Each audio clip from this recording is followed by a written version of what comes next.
So as we always do, we like to kick off the show with,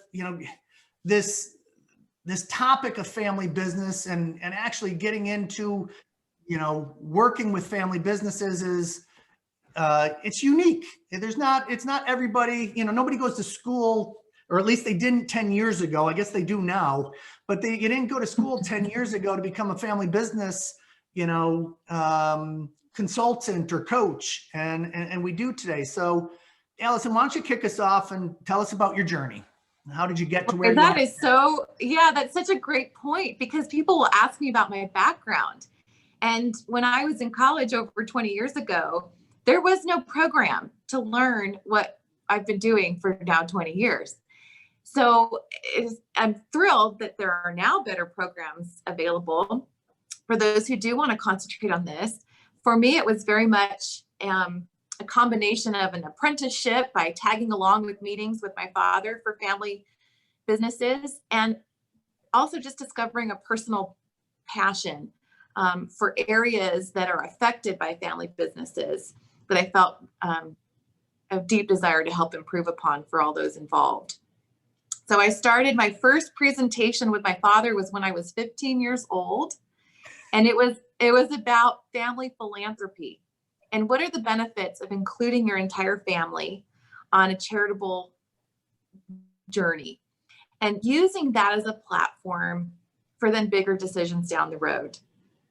So what I didn't know back then was what started a journey for he and I in our shared love of helping people thrive with the experience they're having with their wealth, whether it be liquid assets or in a business.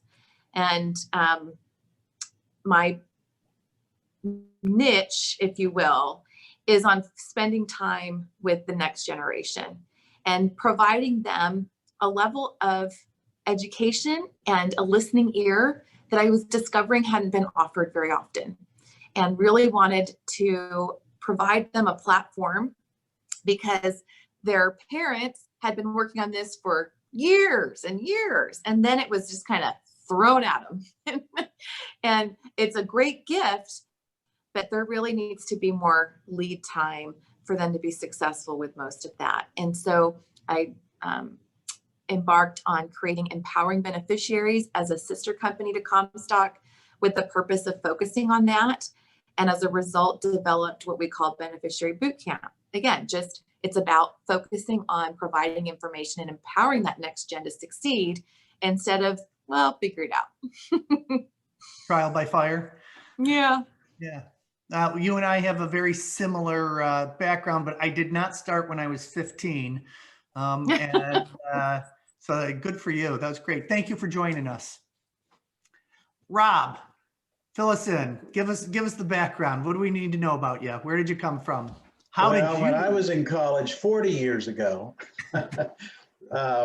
so there was no such thing as any kind of family advisory, family offices.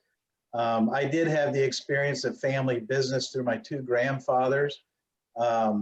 One was a banker. He started out literally as the custodian for the bank and ended up buying the bank and owning it and running it as a president for 50 years. And my other grandfather was a florist in Bloomington, Indiana, and was very successful.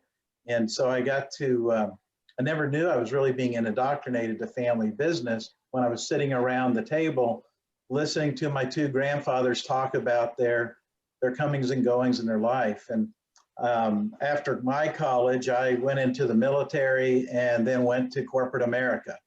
Eventually became a CEO of a private company that went public, took that company public, really enjoyed that. And that's where I really honed my, my business acumen and perhaps even my financial skills. And then when I went to go conquer something different, I was still very young at the time, and took on a project for a 5th generation run business. It was 100 years old in the packaging business, 17 cousins involved. And I went in as the first non-family member CEO. and the business was struggling.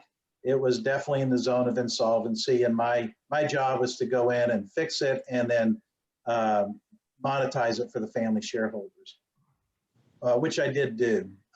Concurrently, I was on a board of directors for another 100-year-old family. I helped them in their little private equity firm that they had inside their family office. And this family had probably 50 family shareholders, and it was wildly successful. And over 2.5, 3 years, I got to know both families. It truly was like the tale of two cities.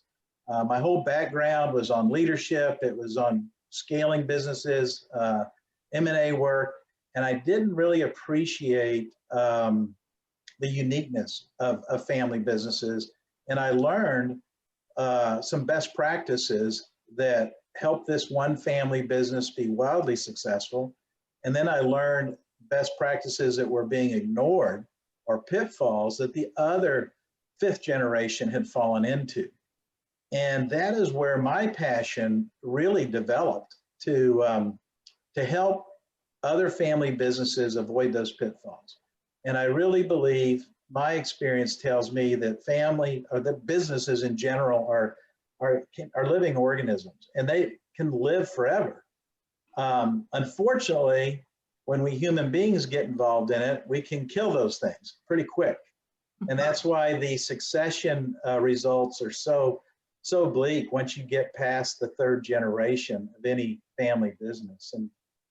And honestly, I'm also inspired to help as many folks as I can. Family business, as we know, represents over 60% of the GDP.